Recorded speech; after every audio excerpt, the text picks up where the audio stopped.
Hello and welcome. This is Vanessa Growlich, and today I want to talk about the 5 tactics to win a negotiation according to FBI agent Chris Voss.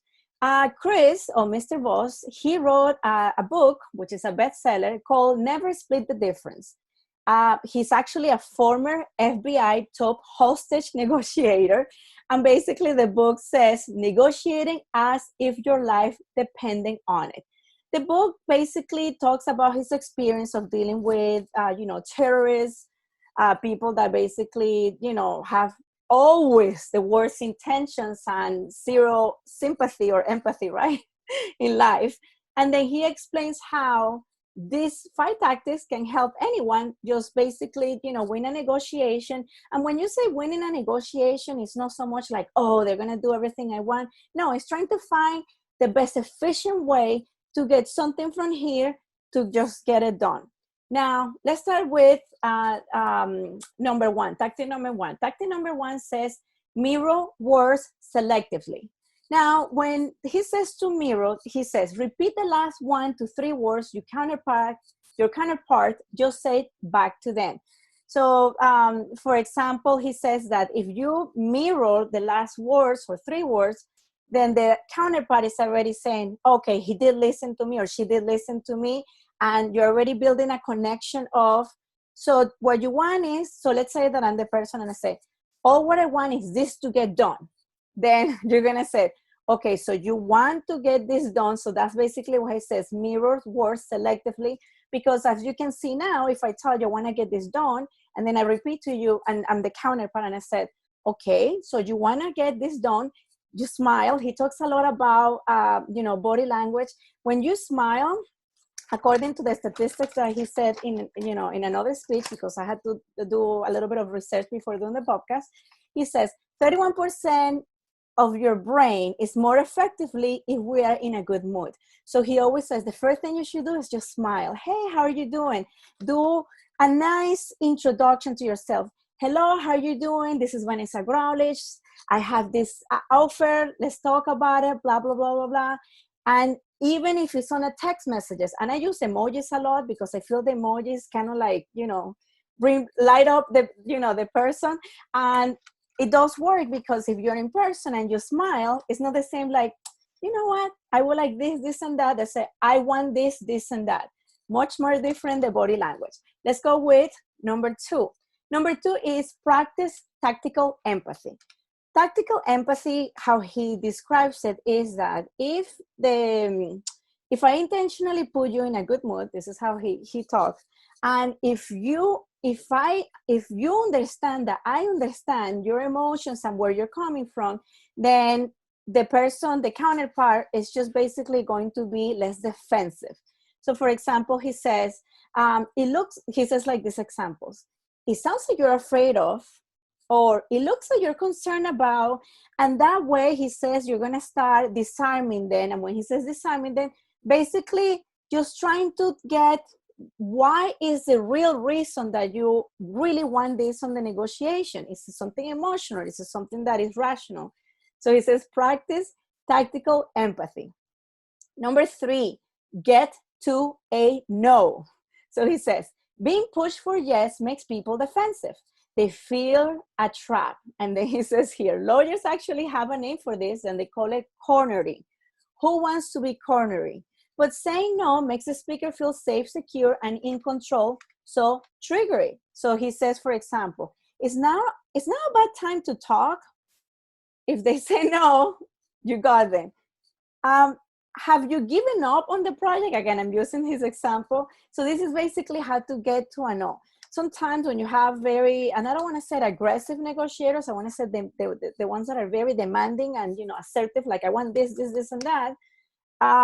You might, you smile, you try to figure out, okay, what is exactly that you're looking for and how we can both make this efficient.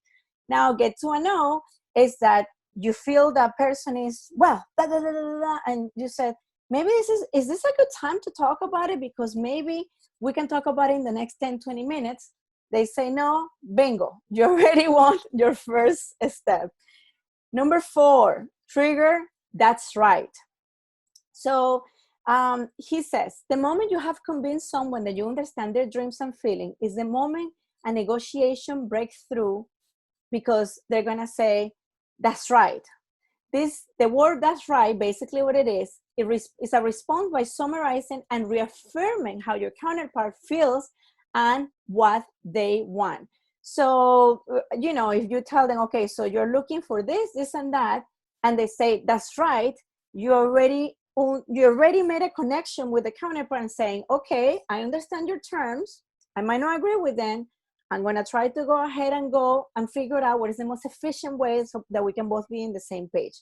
So if you trigger that's right, that tells the other counterpart and yourself that you're both in the same page when it comes to like, I understand you, you understand me. Number 5, create the illusion of control.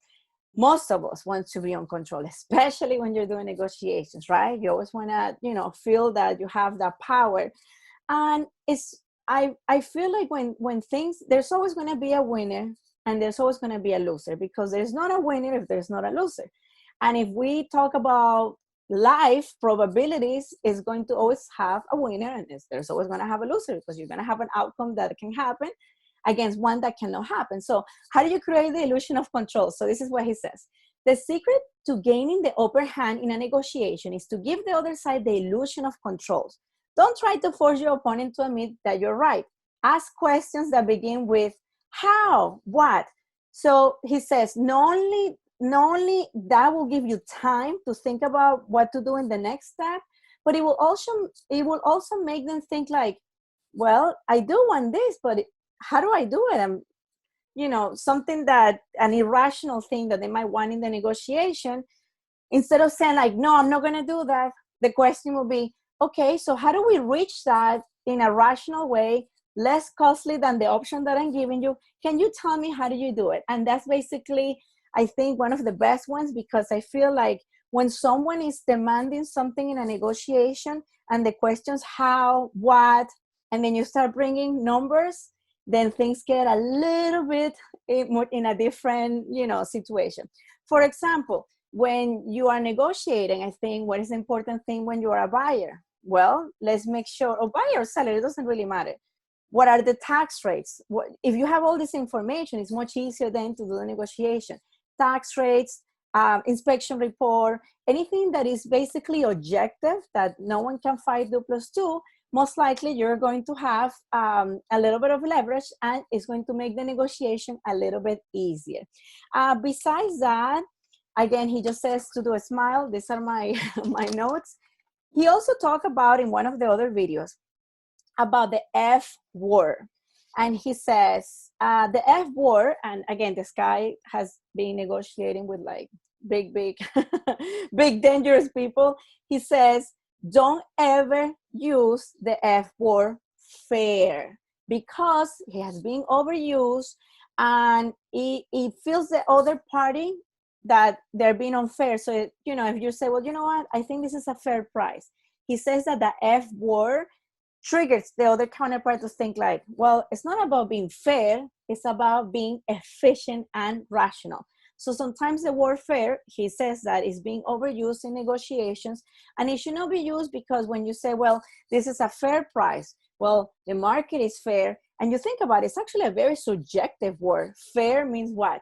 But when you put numbers on it, then you see efficiency instead of fairness, to put it that way. I hope this podcast is helpful, just to create a little bit of more, awareness of how we can make efficient negotiations. This is not about who has, the control or the power. I'm just going to tell you, in the world of real estate and any world, in the education world, anywhere, negotiation is basically it's always being a tool that we all need. But nowadays, negotiation is for everything, because if you want to go ahead and, get a better job, if you want to go ahead and even negotiate I try to negotiate all the time with my 5-year-old. And I'm going to tell you, I have used this 5 negotiation tools, and they have worked, because, when you're basically negotiating, if you're able to tell a 5-year-old, you cannot do this because it's not going to make it, and they listen, you're like, oh my God, That make my day. But anyhow, I hope you enjoy this mini podcast. Next one that I'm preparing is going to be about inflation, and then I would like to discuss what's going on with the prices and everything as we see it, because we need to be prepared for what's coming, like we always do. Thank you so much, and have a good day.